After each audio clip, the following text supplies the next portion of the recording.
You are watching another exciting edition, or at least this edition of the Steeler Fury podcast. That's your Pittsburgh Steelers show.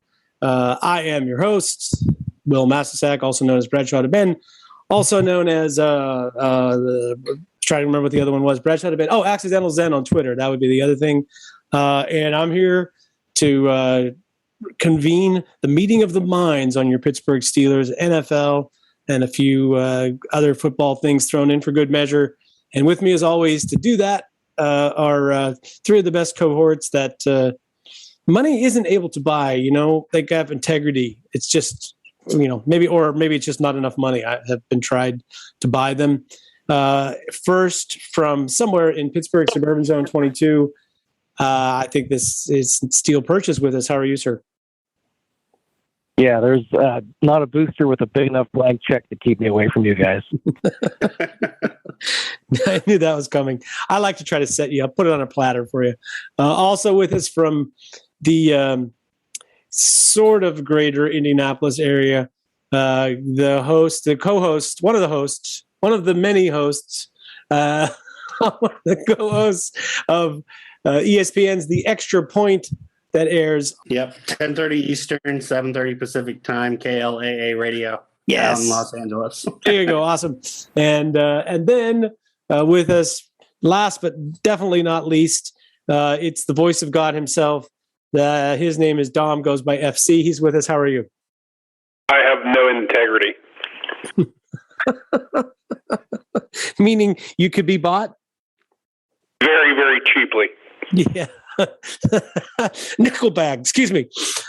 So, gentlemen and Dom, I guess it's been a little while since we convened. We had the week off to ponder all of our things in life outside of football and to let the Steelers making it back to 500 settle in a little bit. I'm not sure if being at 500 after the easy part, quote unquote, of the schedule is what we all had in mind. But I'll start with you, FC. What's your general feeling about where the Pittsburgh Steelers sit right now, 3-3? Is it a 3-3 maybe with the glass, empty, or a 3-3 with the glass half full? I'm like right in the middle, like 3-3 is. I don't know what to think about this team. They're having to overcome injuries, bad luck, bad coaching, questionable personnel usage. This team is just, it's a difficult season to watch and to figure out. It's Ben's last season, supposedly, most likely. And I just wish there was some semblance of order or, a direction, a path that seemed to make sense, but it's just lacking. I don't understand what they're doing offensively. I don't understand what they're doing defensively. And the special teams are sometimes interesting. Not very special.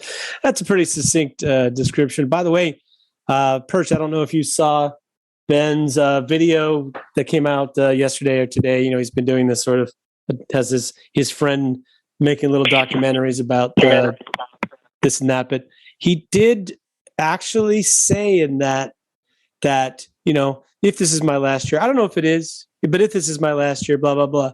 So, could be that he's just being coy, or it could be that he actually doesn't know, or he's waiting for somebody to tell him it's the end. But it was just, I found that interesting that he was even mentioning it with the idea that it might not be. But anyway, so what is your take on where the Steelers are, and maybe on Ben's third video of the documentary of the season? Give me that too. The only thing preventing this from being an 8-8 team is a 17-game schedule, right? So 3-3 is they're right on pace. Yeah. So I think right now we're just at the coin flip if they get the 9 wins, or the 7 wins, or the 8 wins, or however it works out. But as far as Ben, he's got to know. I mean, he can't do what he used to do. The offenses for the last really about a year, the first half of this year and the last half of last year, it's just been stagnant. It can't be fun for him taking the amount of hits that he's getting hit with. He doesn't have, now that they've lost Juju, he doesn't have great offensive talent around him. He's got some good young guys, but he's got to know. He's got to know. Looking around the league, is him and Brady are the only guys left, and Brady is apparently not human. So, from his whole era of quarterbacks, and Ben was never one to, eat the avocado ice cream and fast and all the other stuff that Brady's done. Ben was more of, a bucket of wings and a beer kind of guy. Doritos, apparently. Jalapeno flavored Doritos, apparently his thing. Whatever he's done over the years. So, yeah, I mean, he's got to know. We all know he knows. I think it maybe, just maybe, if they did catch lightning in a bottle and he played super well in the back half and the team went on a run and he felt healthy at the end of the year, maybe he tried to squeeze his way into one more, but I don't think that's going to happen. Basically, I feel like, if he were playing with the surrounding cast that Tom Brady has right now, he wouldn't be taking the hits and he'd probably look a little bit better and he'd probably think about playing a few more years. I think the biggest issue with him is playing for this team. I don't think he wants to play for any other team. And if this team is not going to be constructed in such a way that really, makes him able to play his game at the stage where he's at in his career, then that's probably not going to happen. Jeremy, I'll throw a positive out there. So, I don't know, you can look at it one way or the other, but it feels like the Steelers have played 4 teams that I think most people would say are top 10 teams in the NFL, and they're 1-3 against those teams. But maybe that isn't so horrible. Like, it seemed worse to lose to Cincinnati and the Raiders. I mean, do you figure those teams have better records because they beat the Steelers that they shouldn't have beat, or do you feel like the Steelers, maybe their 3 losses aren't quite so bad in that context? Like, how do you choose to view that? Well, I mean, kind of like you said, we've lost to top teams in the NFL. I mean, the Bengals have found a recipe to win this year. Their defense is good. The Burrow to Jamar Chase connection is already special. People are already starting to, walk back those, oh my God, how did you not take Penei Sewell at, number 5 overall discussions or whatever.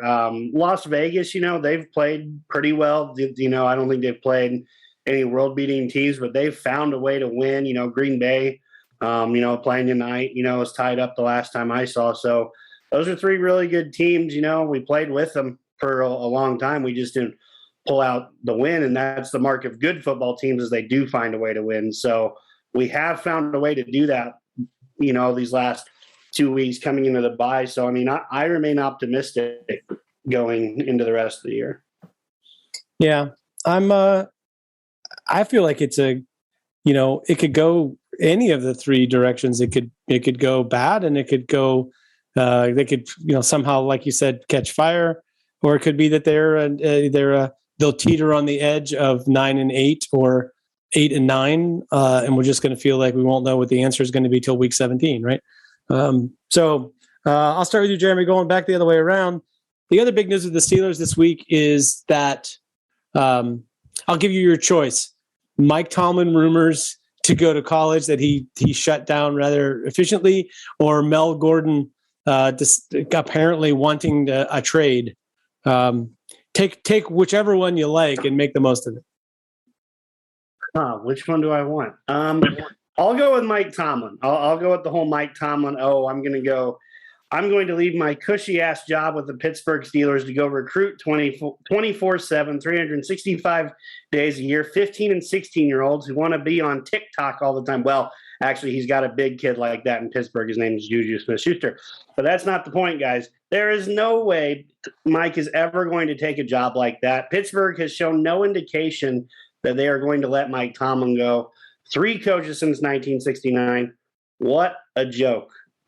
Media wanted a story to pursue off a mediocre Steelers season. And I was happy to see him shut it down by saying, never say never, but never. I mean, Perch, it came from Doug Whaley. It came from like an insider. We're always like, gee, I wonder if we would know more if we were on the inside of Steelers football. And then, the people that get outside of the organization are like just trolling for clicks. Yeah, I mean, the thing I don't get, the angle I don't get about the whole thing was that it was some sort of slight on Tomlin, that some major Division I powerhouse might throw a bunch of money at him. Like I don't know if you guys saw this Stephen A. Smith rant, like it was like somehow racist that you would even mention Tomlin's name. Well, the other guy who really threw fuel on the fire was Ryan Clark. You got Doug Whaley and Ryan Clark. Well, what do they have in common with Mike Tomlin? Well, they all worked with him.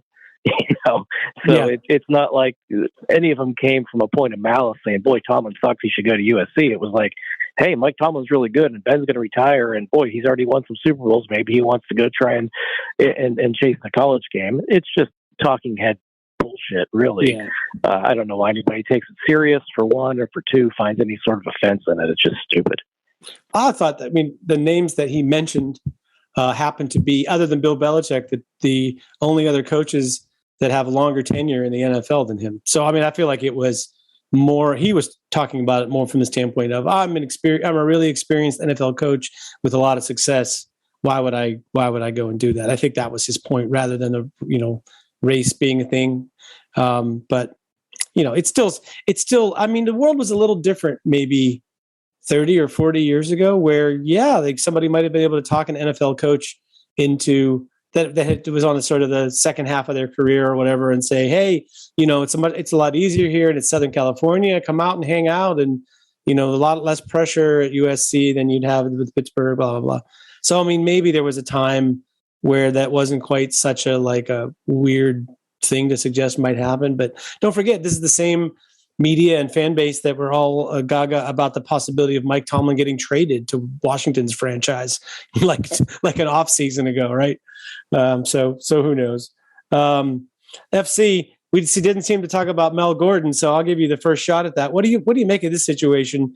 Because it doesn't feel like really that there's enough depth to think about getting rid of Mel Gordon, and B, that I don't understand why he's not playing very much. Monte Williams is the best. I mean, how you're more familiar with Denver than I am. Oh, I'm so sorry, man. I did it again. I've my entire time on this podcast, I've referred to Mel Ingram as Mel Gordon. Oh, Melvin. Okay. Yes, Melvin Ingram, the Steelers edge rusher. I was wondering, where are we talking about? Where are we going with this show? God damn. Yeah. So he's supposedly requested to be traded, although I haven't really heard that from him. That's just been reported by NFL Network. But, it's sort of like, I guess I don't really understand why he was on 6% of the snaps or whatever it was, because aren't we supposed to be rotating these guys to keep them healthy? Like, I don't get it. We are. It's hard to take TJ Watt off the field if TJ Watt doesn't want to come off the field. And in all honesty, Melvin Ingram hasn't been as good against the run as Highsmith, and Highsmith has been the greatest in the world. But, I mean, I have absolutely no clue. Do I believe that Melvin Ingram went to the Pittsburgh Steelers and asked for a trade? I really don't. He is not a shrinking mouse. He's not a quiet guy. If he wanted traded, I think that Melvin Ingram would have made it publicly known, and Melvin Ingram would have got traded. I don't believe that necessarily to be true. I'm not the biggest fan of the Inter-Out Report. I'm not going to sit here and hammer him, but I just don't necessarily believe the information. Now, if he got traded to Kansas City or to San Francisco or any of the other rumored teams, do I think he'd go? Yeah. I mean, it's a business. He's getting paid. I followed his career pretty well. I was a fan of his for the Chargers. I was a fan of his when he played at the University of South Carolina. He is honest, but he's pretty vocal about his opinions. You can go look at social media, and you can look throughout the years. He's not hard to get a microphone in front of. So I don't necessarily believe it or buy into it. I think click sell, and somebody took A and B and made C and said, this is a story.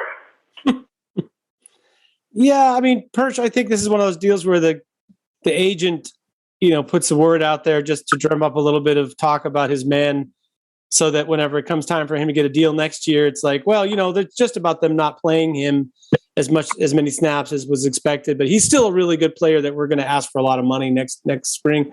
And then that gives him the opportunity to deny it.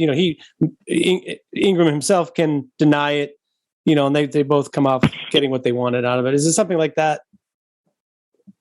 Yeah, that's how I see it too, is, this is his 1 year, you figure you've got that 1 year contract to kind of in between, just kind of prove to the league that you still have it to maybe get one more 2 or 3 year contract, another decent payday.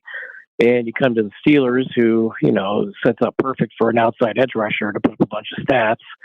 And, he's had only been 1 or 2 games where he hasn't played a ton. I mean, he was, pretty much the starter week 1 and played really well. And then, week 2 and 3, he played a pretty solid amount. It's the last couple of weeks, his snaps have gone down a bit. But, if somebody offers me a 3, I'd take him. I mean, he's on a 1 year deal. If somebody offers me a 5 or a 6, I keep him, because you got to have 3 good rotational players, for the rest of the season and do the best you can. So if I'm the Steelers, I'd listen. And I think that's probably what's going on. They're letting teams know that, and it may even be them who's leaked it. Maybe that the Chiefs reached out, or maybe they put it out that he's available, and they're not going to let him go unless they get something that really blows their socks off. Yeah. I mean, I feel like it's a little bit of a non-story, but I just can't believe you would.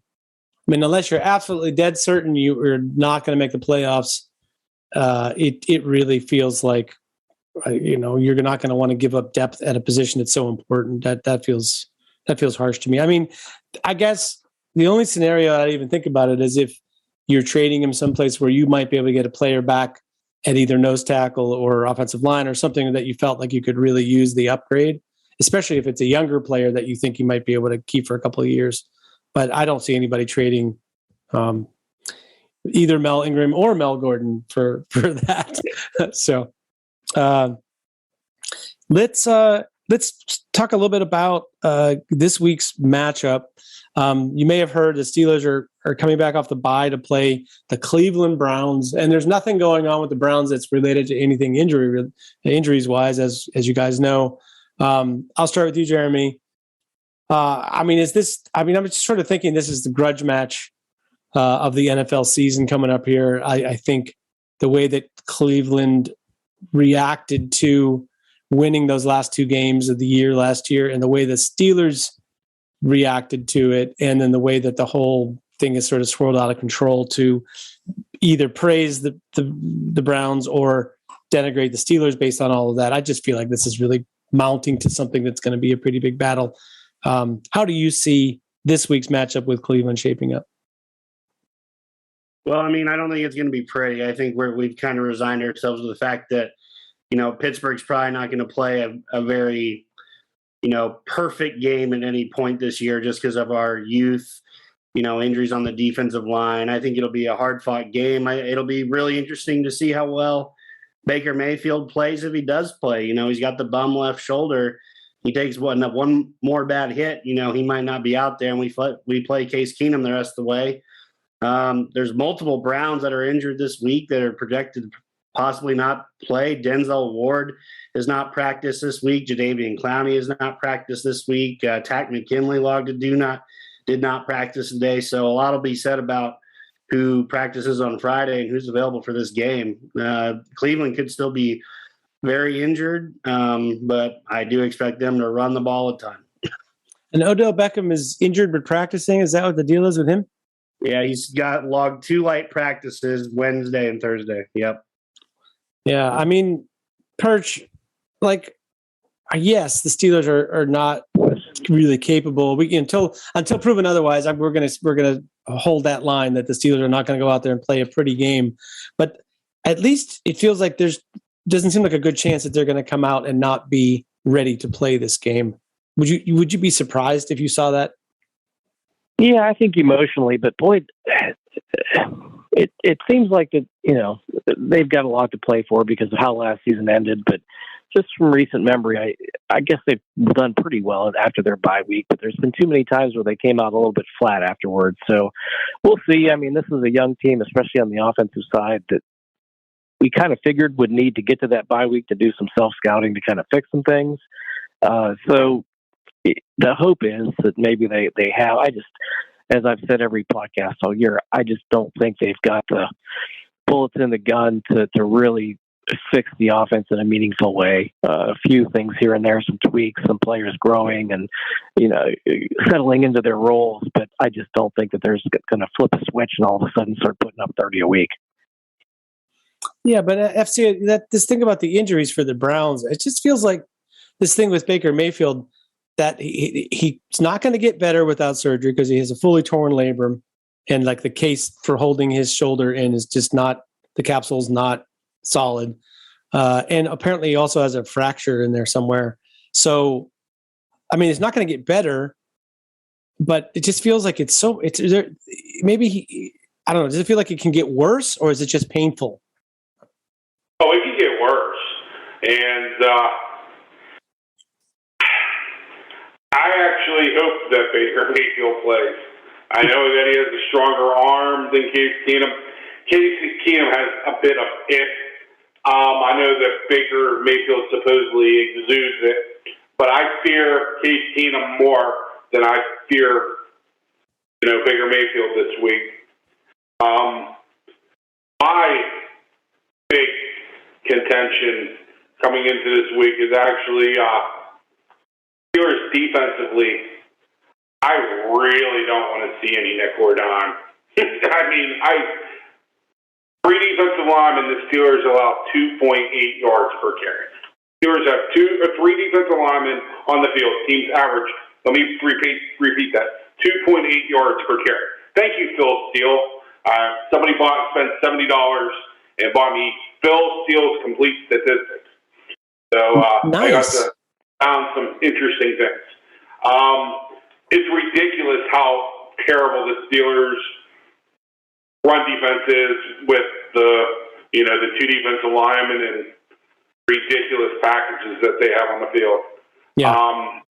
It's basic, simple, easy, just do your job defense.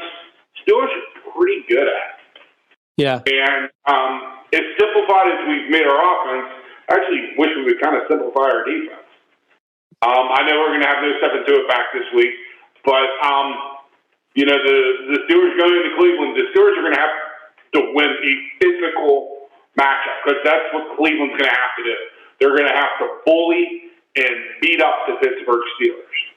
And, if with smaller packages, that can easily happen.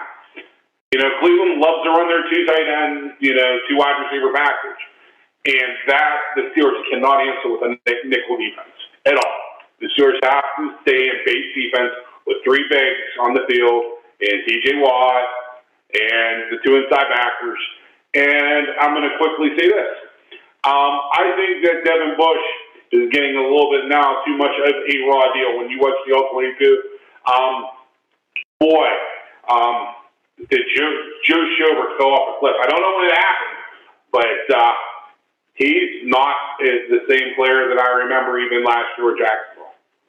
Urban Meyer may have gotten the best of us, and I can't. I don't know, man. I think Schobert has been sort of what he is. He's not a big run stuffer. He's a guy that will make tackles, but not, he's not attacking the football. But the thing about Bush last week it just looked like they were running in the last game against Seattle, that they were basically running at Edmonds, Bush, and what's his name, Chris Wormley.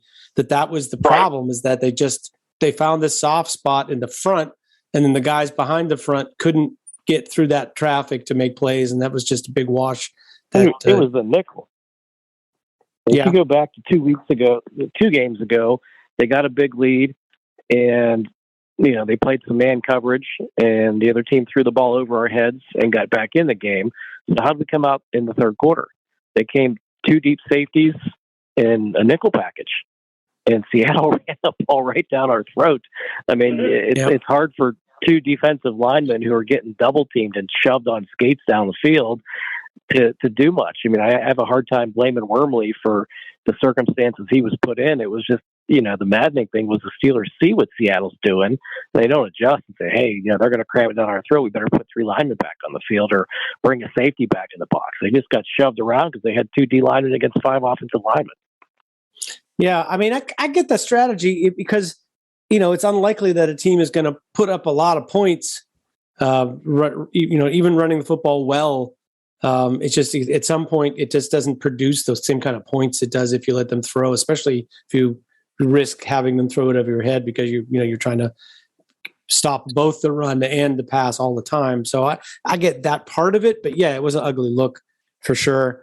A lot of times Steelers are getting the ball thrown over their heads, especially this year, is because of confusion and coverage from doing too many exotic things up front.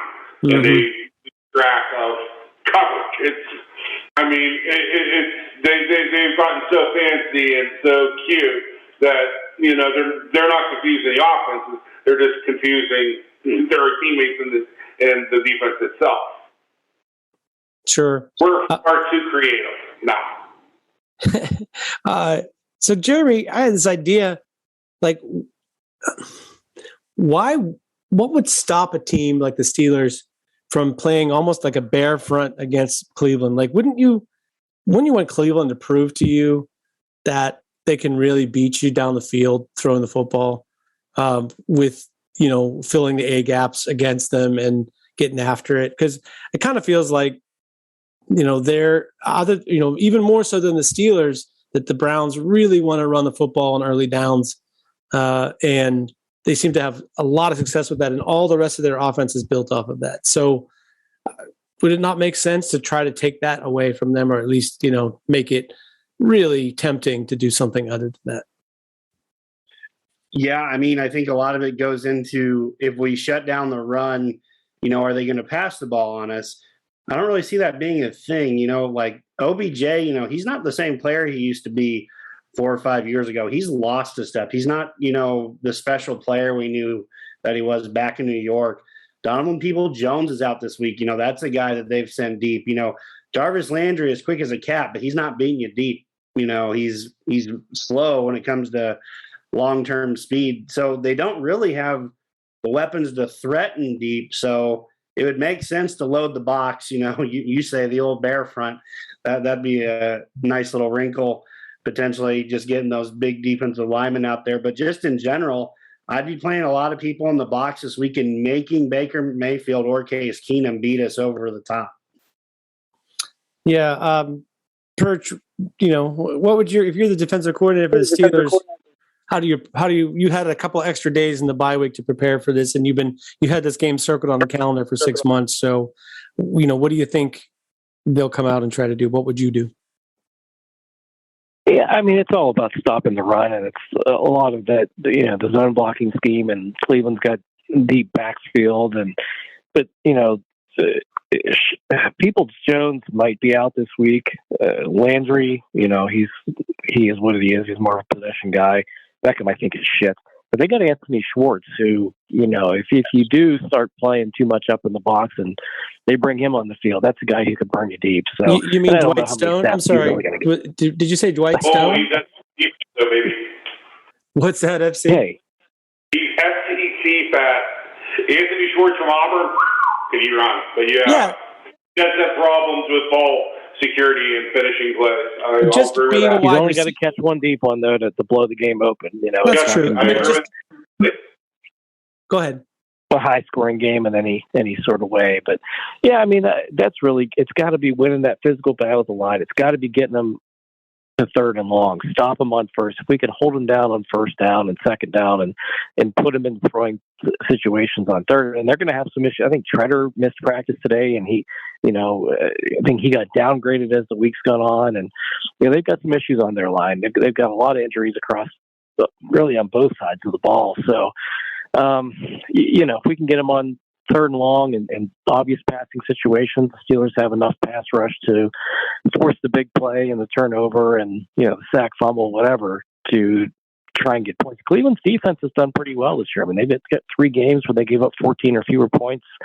So it should be a pretty physical, pretty low scoring, old AFC Central sort of game. So, turnovers and that sort of thing are really going to come into it and splash plays. FC, do you think there's any chance that they'll make a move here to go to change their right tackle in this game and play Zach Banner? They shouldn't. I think that Zach Banner is falling behind Joe Haig now. Yeah. I mean, the player that's Joe Haig actually impressed me mightily with his opportunities playing both left and right tackle. Yeah. Well, I just think about, so this, we talked a little bit about, the who plays more at the wide receiver position being a matchup thing, and right. Mel Ingram being sort of used more in certain matchups or whatever. But this you have this Myles Garrett problem, and the Steelers have fared pretty well against Garrett, even with Alejandro Villanueva. But it just feels like it's that's a point where you could lose the game if you have a matchup against him where you don't have somebody, especially at right tackle, who can at least try to neutralize him with help. So that's the context in which I'm asking the question. FC, do you think? I mean, am I going to give him help this time? Sure. Am I going to give him help all the time? No. Am I going to let him? Am I going to let Chuck? Am I going to let Moore Jr. play their game? Yeah, got to. Especially with Moore Jr. As a rookie. I mean, he's going to have to sink or swim. I understand sinking and swimming can mean the end of Ben, but Ben's a big boy. Ben gets himself out of trouble, and if Moore, gets beat clean, basically tell him, tackle him from behind, face mask him, do whatever you have to do. He doesn't get a clean shot on the quarterback, and they're going to have to. You can only help so many guys. You can only do so much. I think better play calling could really help the offensive line dramatically. But I just don't think they're as terrible as the media and a lot of people want to make them out to be. Do I have confidence in them? Not really, but they show signs of life. And I am not overly fearful of the interior of Cleveland's defense. I'm not fearful of their defensive tackles. I'm not fearful, of Walker. I believe the kid out of Notre Dame might be injured. Who would have thunk it? Harrison is dinged. I really love the kid that they brought in from the Rams. But we'll see. Mike Tomlin has made his career winning these ugly games. After 13 years, I believe that, Steelers could win a pretty game. They're going to have to be really ready to go to war in an ugly game, and I think Mike Tomlin, showed the mood of the city and the locker room and of the football team, this week with how he handled the media with the press conference. I think the Steelers are going to be ready to play Sunday. Yeah, I mean, I don't know, Jeremy, do you figure the Steelers traditionally have kind of run at Myles Garrett's gap, like try to get him running upfield and run the ball against him? Do you think maybe they're in a little better position to do that this year than they were last year? Once again, like we were talking about, if you're the defensive coordinator, what do you do? So in this case, you're running the offense and you're trying to not have a Myles Garrett problem, and you're trying to figure out a way to make your offense work against what they have out there. How do you handle that? Well, I mean, I'd be helping Dan Moore out, or whoever's going to play at right tackle this week. I think it's worth noting that Zach Banner's put in 2 full practices. Wouldn't surprise me a ton if he's out there. Maybe some as a jumbo tight end package. It isn't like we haven't used that in the past, with him in that role. But I mean, I think the big thing is you got to help. I think Pat Freiermuth put him on the edge where Garrett is, get a chip on him, have Najee Harris in pass protection. get a chip on him before he goes out in a pass block. And then, like FC said, the defensive line for Cleveland is not that good.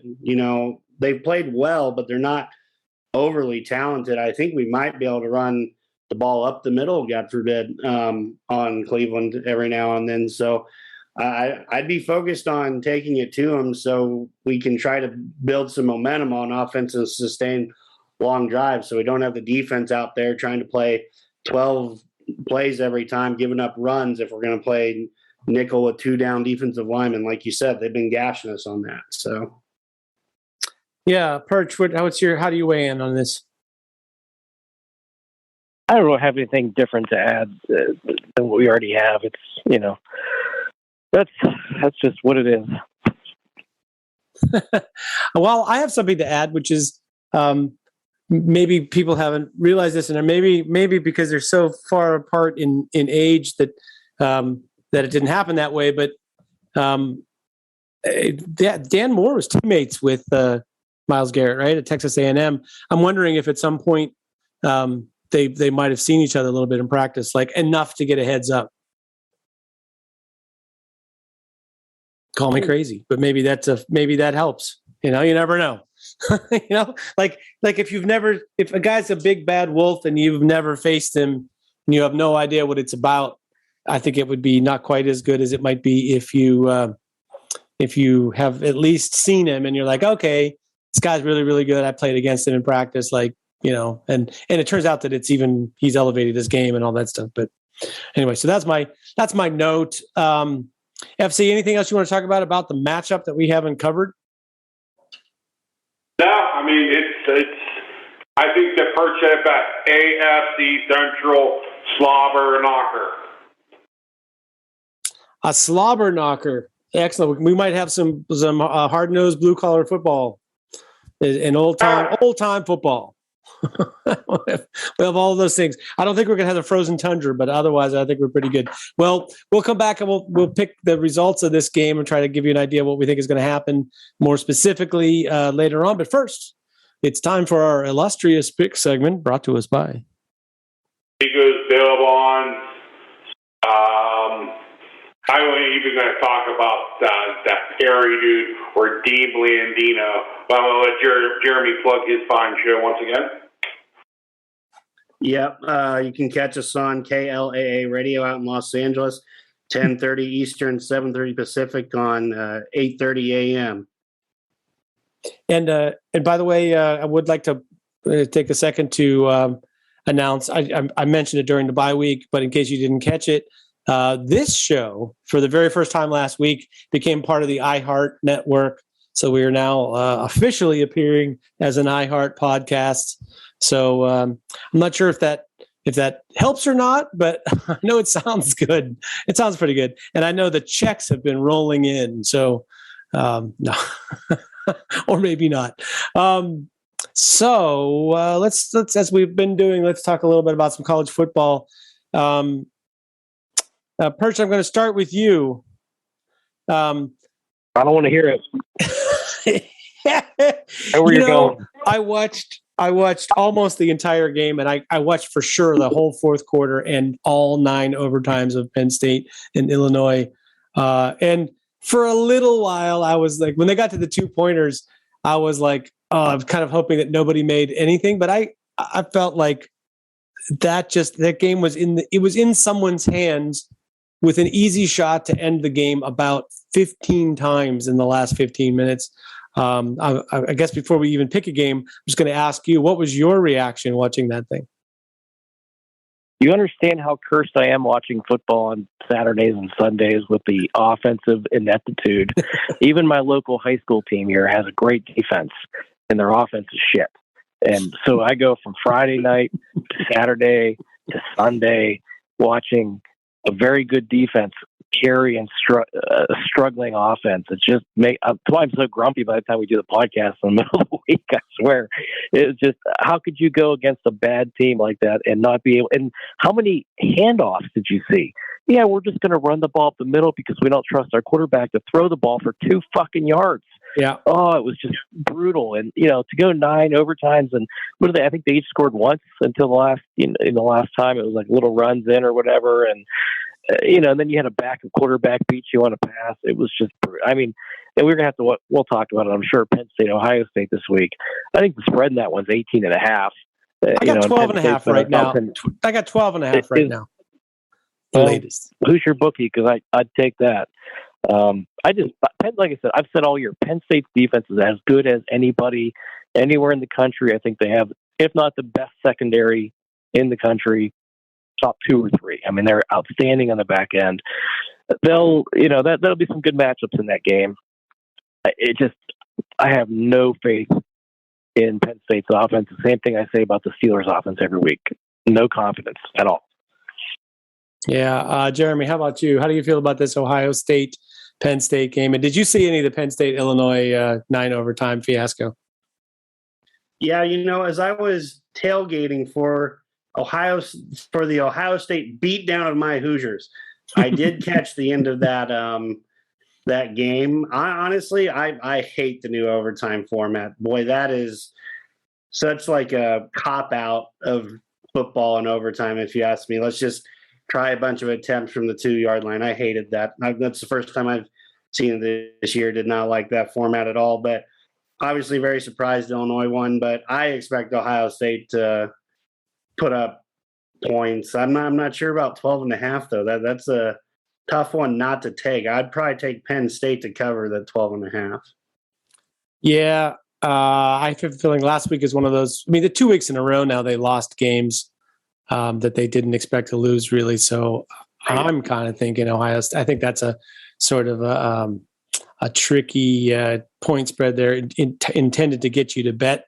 But I got a feeling Ohio State is right this very second more than they're a 2-touchdown favorite to me. So I'm taking Ohio State and giving 12.5.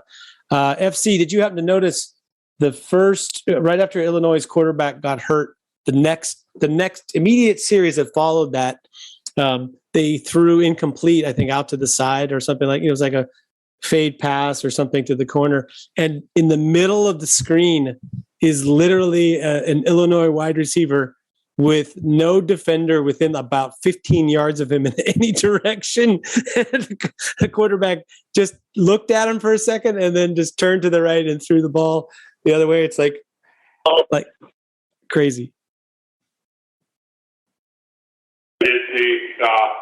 See it. I didn't initially see it, but I did see it on replay. I'm not the biggest Penn State fan. I'm not a Penn State hater by any stretch of the imagination. Well, that makes one of us. I feel bad for Penn State for 2 reasons. Number one, the loss of P.J. Mustafir, a defensive tackle, because he's a fantastic football player. And he is a kid that Penn State took and developed into a fantastic football player. And the second reason I feel bad for him is because Caleb Williams, who's the starting quarterback for Oklahoma, should be the starting quarterback for Penn State, Gonzaga High School in Washington, D.C. Franklin had him. It was a done deal. And then politics of college football took over, and Caleb Williams got flipped to Oklahoma.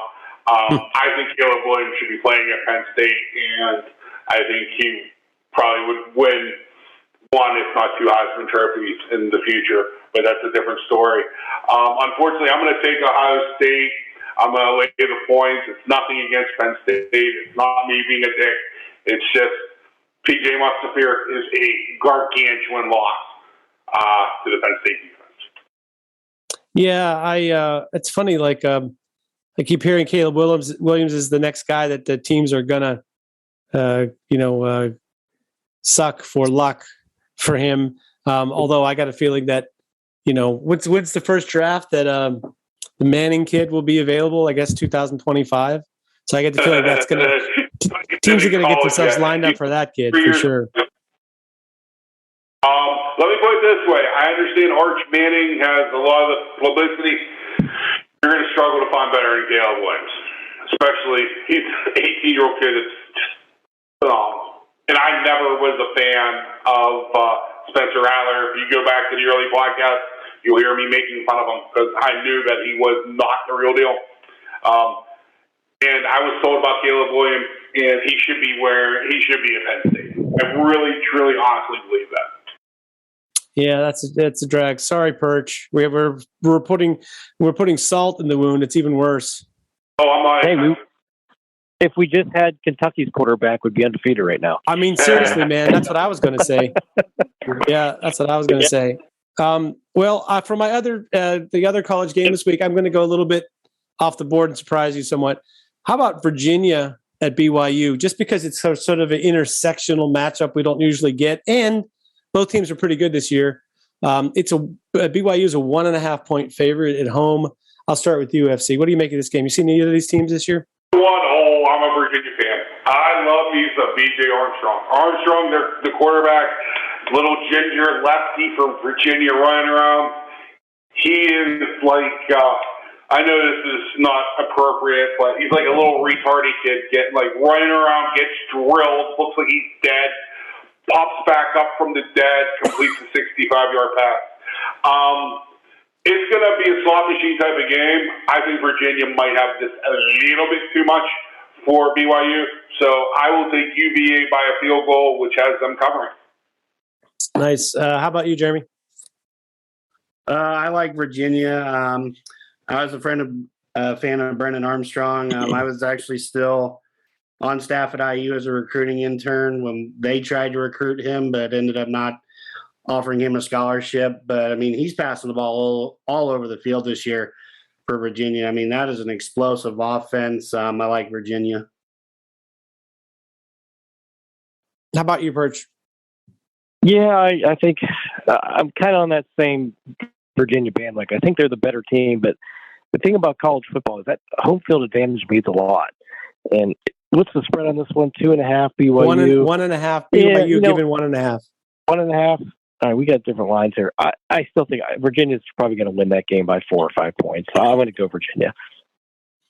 Yeah, I think it's very possible that Virginia's a better team, but I was going to bring up the point about home field. I think BYU is one of those places it's really hard to play.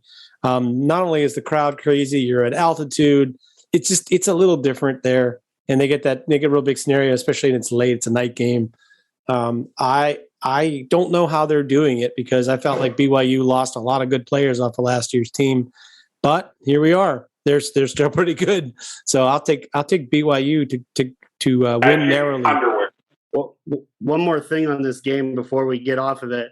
I think the former BYU coach Bronken Mendenhall, who is at Virginia, is going to want to get this game. I think that's another storyline here. He's visiting his former, stomping grounds here. He's going to want this one pretty bad.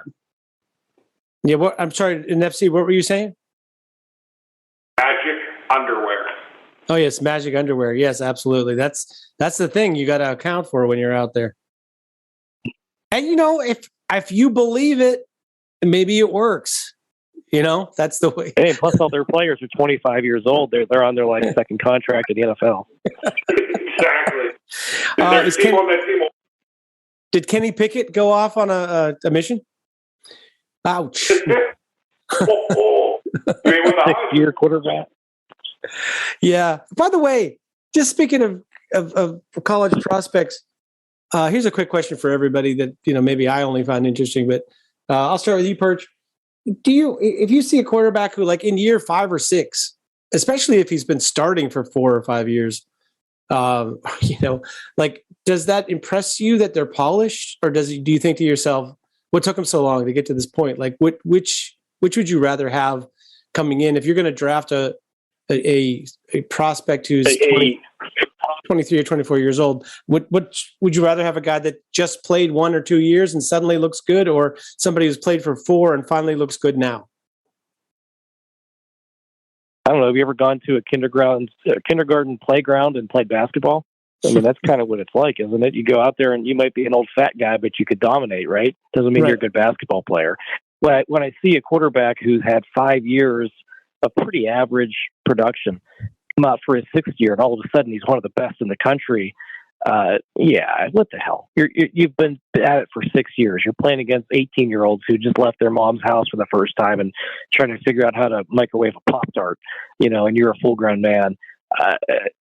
to me, it definitely knocks you down. If you're there 5 and 6 years and your first 4 years are pretty average and mediocre, and average yards per attempt and average, completion percentage and yards per game and touchdown percentage and all that stuff. And then all of a sudden you figure it out your last year, you're literally a 6th year guy out of high school. You should be, a starting NFL quarterback at this point after a couple of years on the bench or whatever. So yeah, I definitely would knock him for being 6 years out of high school. Right. Jeremy, best underaged draft eligible quarterback: Jake Haener from Fresno State, Grayson McCall from Coastal Carolina, or it's the kid from USC, Keaton Slovis from USC. Those are the 3 underage guys that people talk about.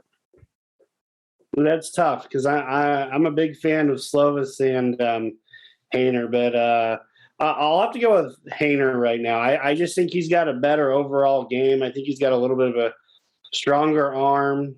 I worry about that with Slovis a little bit. He doesn't always have a lot of zip and drive on his balls. He's pretty accurate for the most part and knows where to go with it, but I worry about that ball when he gets to the NFL. He's going to be facing better corners week in, week out who can close on that. I'd rather take a chance on Haener at this point. I still don't quite believe in Grayson McCall yet. Interesting. Before I say anything, FC, I was going to give you the last word on this whole discussion. I agree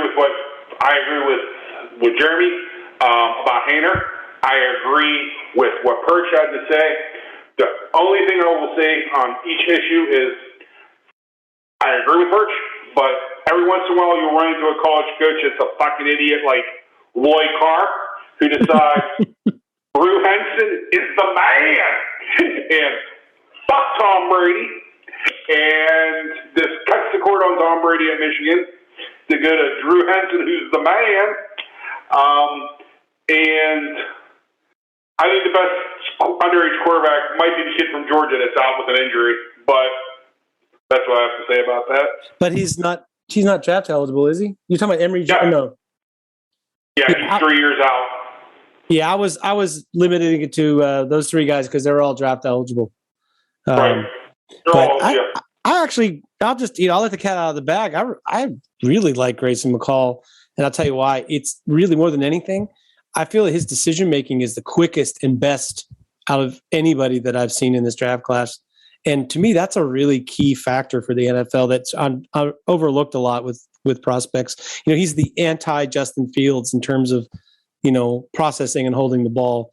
Plus, he's running an offense that's arguably the most difficult one for a quarterback to run in all of college football. So I think that could probably translate really well. I mean, it used to be that guys who ran offenses like that could come in the NFL and run any offense and be great.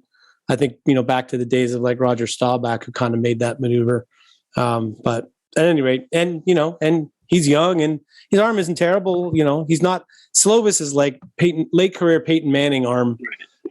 So, that's tough, even though he's 20 years old. Anyway, all right, Jess, we should probably talk about like an NFL game or two before we move on. We're running out of time. How about your Tennessee Titans visiting your Indianapolis Colts?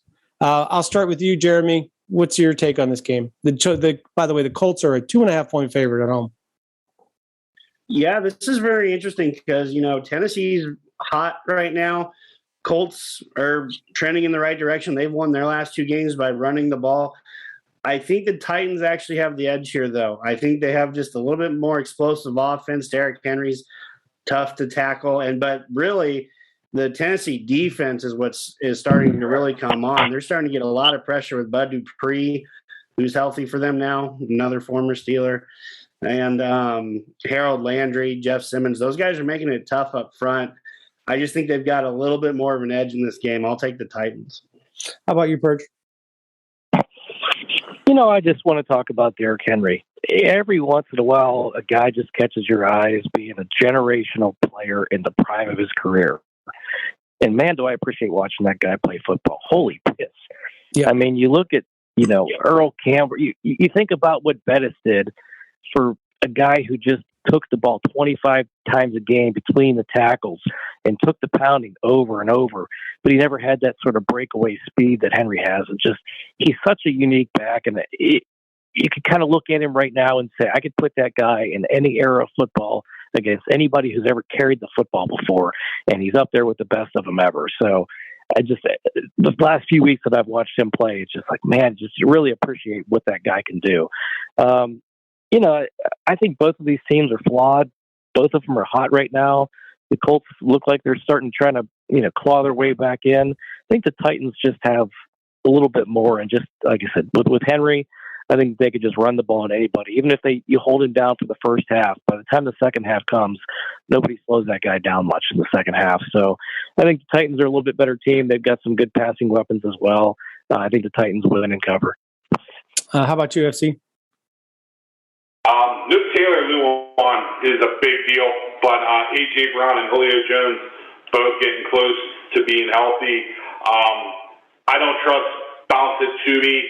Wentz, I'm not a very big fan of Frank Reich. And if you're impressed with Derrick Henry now, you got to see him as a 250-pound single-wing quarterback in high school. Oh, my God. Oh, my God. It was ridiculous. I'll take the Titans. I had a really hard time picking this game, and for one reason. I think Indianapolis has the best DVOA rush defense in the NFL right now. I don't believe in their ability, their offense to, that they're really as good as they've sort of looked at times recently. I guess, what was it? Was it Seattle or Baltimore? I can't forget who it was that Indianapolis played on a night game a couple of weeks ago and just sort of moved the ball at will. I think that was Baltimore, right? Yeah, it was Baltimore. It was the game that Baltimore made the unbelievable comeback at the end of the game, I think, right? So it's like, I don't think they're that good on offense. I think their defense is kind of coming on right now. And so I guess, yes, it's easy to say Tennessee is hot, and they've won 2 games in a row now against really, really good teams, and they probably will win a close game here. But here's what I'm going to say about this game. Over-under is 49. Take the under. Take the under, man. They're not reaching 49 in this game. No way. That's what I got to say. I never do very well at the over-under, but I feel pretty safe about that prediction. I think there was one more I wanted to get to. It was Tampa Bay, New Orleans is the other game that I thought was a little bit challenging. Tampa Bay is a 4-point favorite on the road. New Orleans is that prototypical NFL team that could beat anybody one week and lose to anybody the next week. FC, how do you see this working out? Give me the box. Jameis Winston's fucking horrid. Those wide receivers are horrible. You can only do so much with Alvin Kamara. Their defense gets by, but it's like with bong resin and dirty bong water. And I'll take Tampa Bay.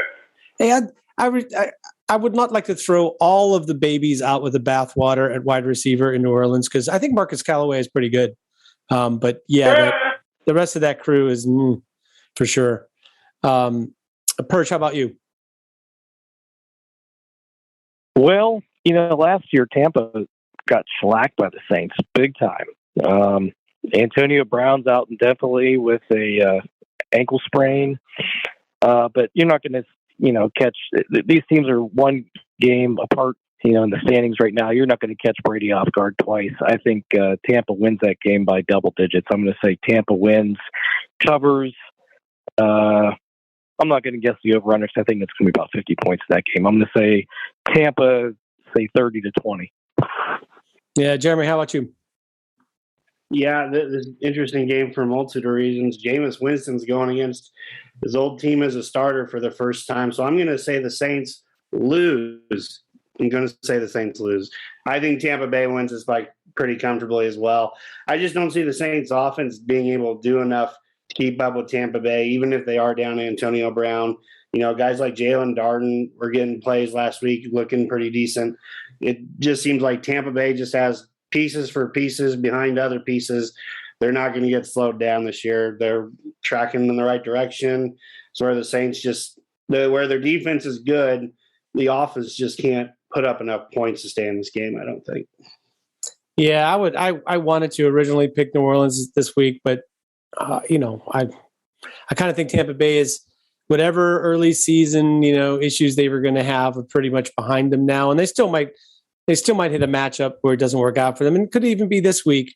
But I feel like what I'm echoing mostly what all of you said, which is Tampa Bay is super deep, and it's a division game for them, and they're within a game.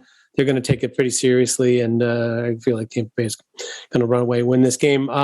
Unless there's a game I missed that you guys want to talk about, I'm ready to move on to our Steelers matchup. Anything else I missed, guys? Not really that much excitement. Oh, I mean, I don't know. We got things happen elsewhere, but I think it's okay to move on to our 5-star match. Seahawks. What's that now? Jags and Seahawks. Oh, the Jags and Seahawks. Yeah, man. Ooh. Lions and Eagles. We got some 0-7 or 2-5 games. No, there's some really, really nasty matchups. And last week, I think, set a record for the average margin of victory, or it was right up there. It was one of the top weeks ever in the NFL for the most teams winning by the most points. So, yeah, we might have a repeat of, I don't know. We'll have some ugly football. Anyway, speaking of ugly football, our 5-star matchup is your Pittsburgh Steelers offense. I mean, your Pittsburgh Steelers against the Cleveland Browns in Cleveland's. Is it First Energy Stadium now? Is it the mistake by the lake? Right. I have no idea. I don't know. But I'm going to go to you, Jeremy Kohlman, because you're going to tell me what you think is going to happen in this game and predict the score. I think the Steelers are going to win. It's going to be ugly. There are going to be times where we're, throwing our hands in the air just like we have the first 6 games. What are we doing? How are we in this game? Whether it's because of players not making plays, coaches not calling offensive plays, but we should just ditch already or not. But I think they find out a way to grind out an ugly game. I think we're going to try to run the ball. I think we'll be able to pass the ball. But I think our defense is what ultimately makes the difference. I think we're going to do pretty well against Cleveland, make it difficult for them to move the ball. I think we win 23-14. Yeah. How about you, FC? I like the Steelers to win this game 23-21. I think it's going to be real ugly at times. I think that the Steelers are going to have I think Claypool, Johnson, and Najee Harris are going to make enough plays for the Steelers to score just enough points to win the game. Yeah, how about you, Perch? Well, there's just so many variables still with all these injuries. I mean, so I'm reserving the right to change my pick as the week goes on. I just have some nightmares. I've seen way too much of Cleveland's run game, just dominating some teams. The Steelers have gotten gashed time to time. And I just still have no faith in our offense. So I think it's definitely going to be a close game. Maybe I change my prediction later in the week, but right now I'm leaning Cleveland 20-17. Well, this is a very winnable game. It's something that we need to win, something we should win. I just don't have a lot of faith in the Steelers offense, and that's going to keep my predictions down all year. So I'm going Cleveland 20-17. Steelers do cover if it's a 3.5-point spread. So there's that. I like Steelers 23-20. I think it's there's definitely a possibility that the Steelers can get run out of the building. If they can't stop the run better than they did against Seattle in the second half last game, then they're not going anywhere against the Browns. But the good news is, like I said, even the Browns, with the running game that they have, cannot really put up points just from running the football. They've got to pass the ball, at certain plays to make, in the red zone and to make things happen for them whenever they get behind the sticks and so on and so forth. So that's the part of this game. I think, the Browns will be able to run it a little bit at times. And it's just a question of weathering that storm. If they can get them stop the run a couple of times in one series and get them in a 3rd and long or an unfavorable situation, that definitely helps the Steelers' cause. And then on offense, it's just doing just enough. It doesn't have to be beautiful. It just has to work. So I think a close game, but you just cannot underestimate the grudge factor of this game, because Cleveland has just been talking shit for months. And they, it was like not just their Super Bowl, it was like the game of the entire franchise history catharsis that them, beating the Steelers in the playoffs last year. So I have a feeling the Steelers have a little message for them on Sunday at 1. Let us hope so. Last word, I'll start with you, FC. After 37 years, started when I was 10, I had quit dipping snuff, and I have made it successfully 6 days. There is no fucking way that I'm going to make it through a Steelers game without a dip. So I'm a loser, and I'm a failure, but I'm going to enjoy my Steelers game. You just used enjoy and Steelers game in the same sentence, man. I'm not sure if you're a real fan. That's Perch. How about you?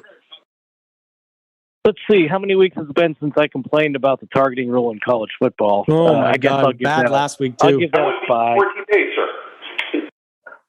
It's been 14 days, so I gave it a bye last week. I'll give it one more bye this week. Steelers, just stay out of the basement of the AFC North. Please stay out of last place. Yeah. I'll make Jeremy, did I give you last word? No, not yet. Yep. Okay, going to you. Going to you then. So I'm going to change tunes a little bit here, more of a celebratory note. I don't know if our fan base knows this, but our host, Wil Masisak, celebrated a birthday today. So happy birthday, buddy. I'm officially old, as I like to say. We won't ask how old you are. It's okay. Oh, I'm Jack Lambert old. AARP. AARP. I mean, I'm not Jack Lambert's age. I'm Jack Lambert's uniform old. Just to be fair, he is a little older than I am. I'm the same age as Mario Lemieux, I think, though, so I don't feel and Michael Jordan, so I can feel pretty good about that. Okay. At any rate, my last word will just be, it's a pivotal game. Like you just talked about the basement. Steelers at 3-3, Browns at 4-3. Steelers win this game. They're out of the basement, and more importantly, the Browns are in the basement, which I think is a little different than where they expected to find themselves after 8 weeks of the season. So that would be really fun to see. I would enjoy that, regardless of where the season is headed, up or down. After that, there would be some satisfaction that I might actually even enjoy a little bit of a Steelers game if that happens. I admire FC. I admire your ability to enjoy the games, but mostly we're just suffering through. It's just the communal suffering is the part we enjoy, I think. And speaking of communal suffering, we'll have to do some more next week. Thank you to my cohorts, Jeremy Kohlman, who you can hear on Sunday mornings on Los Angeles 8:50. You can hear it. Its show airs at 10:30 a.m. East Coast time. It's called The Extra Point on ESPN. Also from Suburban Zone 22, suffering through a no offense weekend from high school to college to the NFL. He's SteelPerch, and also Dom rooting hard for his Virginia Cavaliers against BYU. And thinking back to Derrick Henry as an option quarterback in high school. Guys, thanks for being with us. Also, thanks for all of you for listening. And you can visit us, of course, at the website at SteelerFury.com. And don't forget to hit the like button and subscribe to your favorite place to listen to this podcast, including, like your Apple Podcasts app or your Google Chrome podcasts, or even iHeartRadio for those of you so inclined. We really appreciate it. Give us some likes and some reviews, because that gets more people able to listen to the show, and we will continue to make tens of dollars doing this, which is awesome. So anyway, gentlemen, talk to you next week after a Steelers victory at the Mistake by the Lake. This is your host, Wil Masisak, a.k.a. Accidental Zen, a.k.a. Bradshaw DeBen, a.k.a. the birthday boy at Jack Lambert years old, saying, go get them, Steelers. Go Steelers. Go Steelers. Steeler Fury.